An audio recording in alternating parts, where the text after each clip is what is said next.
তো কি লৈছোঁ এই জবা ফুল লৈছোঁ। মোৰ লগৰ প্ৰায়ভাগৰে চুলি পকিবলৈ আৰম্ভ কৰিছে, কাৰণ আমাৰ কি হয়, টুপি পিন্ধি থাকোঁ ন, গৰমত হওক ৰ'দত হওক টুপি পিন্ধি থাকোঁ, আৰু যেতিয়া ঘামি থাকে টুপি পিন্ধি থকা অৱস্থাত যেতিয়া চুলিখিনি ঘামে তেতিয়া চুলি কিন্তু পকিবলৈ আৰম্ভ কৰে, কিন্তু মোৰ পকা নাই এতিয়াও। তো আজি চুলিৰ যত্ন ল'বলৈ ৰাতিপুৱাই যেতিয়া আমি খোজকাঢ়িবলৈ গৈছিলোঁ, যাওঁতে কিছুমান বস্তু বুটলি আনিছোঁ, কিছুমান ঘৰতে আছিল। তো কি লৈ আহিছোঁ, এই জবা ফুল লৈ আহিছোঁ, জবা ফুলৰ পাত ফুল এয়া লৈ আহিছোঁ। তাৰপিছত আমলখি লৈ আহিছোঁ, নৰসিংহ দিয়ে নে নাজানো, কিন্তু আমাৰ এই কৈছে নৰসিংহও দিয়ে। তো আমলখি লৈ আহিছোঁ, এইটো হৈছে মহাভিংগৰাজ, তিল আৰু মেথি। এইখিনি কি কৰিব, এইখিনি মিক্সিত পেষ্ট কৰিব। পেষ্ট কৰাৰ পিছত চুলিত লগোৱা। তো খোজকাঢ়িব গৈ মই আৰু এটা বস্তু লৈ আহিছোঁ, আৰু আজি মানে কচু খাম। কচু যোৱাকালি শুকান মাছ লৈ আহিছিলোঁ, আজি কচু থুৰ ছিঙি লৈ আহিছোঁ, বহুতখিনি লৈ আহিলোঁ, মই দেখাই আছোঁ আপোনালোকক। এইখিনি কচু লৈ আহিছোঁ, আজি কচু খাম। আৰু এতিয়া যোৱাকালি বজাৰৰ পৰা মিঠা আলু লৈ আহিছিলোঁ, তো মিঠা আলু আৰু কণী ইয়াতে ইলেক্ট্ৰিক কুকাৰত বহাই দিম। তো এইখিনি হৈ যাব ৰাতিপুৱাৰ ব্ৰেকফাষ্ট। তো আপোনালোকে ব্ৰেকফাষ্টত কি খাই জনাব। সেইবুলি সদায় আমি মিঠা আলু নাপাওঁ, সদায় মিঠা আলুটো পোৱা নাযায়। তো আজি কালি পোৱা কাৰণে লৈ আহিলোঁ, মিঠা আলুটো খাব লাগে।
গুড়িত কৰিব লাগিব, গম পাইছেনে?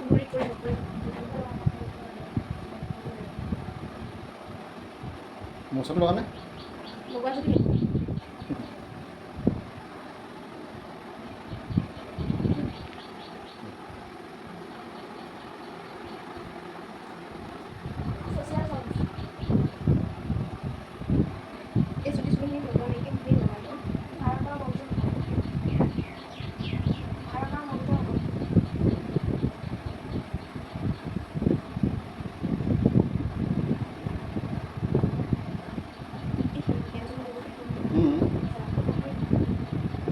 দিছোঁ বুলি কৈ দে, পিঁয়াজো দিছোঁ এতিয়া।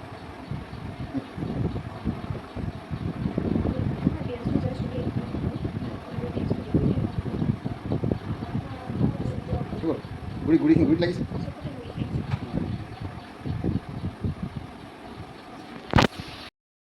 তো ফাইনেলি মোৰ ব্ৰেকফাষ্টটো ৰেডি হৈ গ'ল। এয়া কণী আৰু মিঠা আলু লৈ লৈছোঁ। তো আপোনালোকে কৰি ল'ব দেই ব্ৰেকফাষ্টটো। নাইচ, ধুনীয়া মিঠা।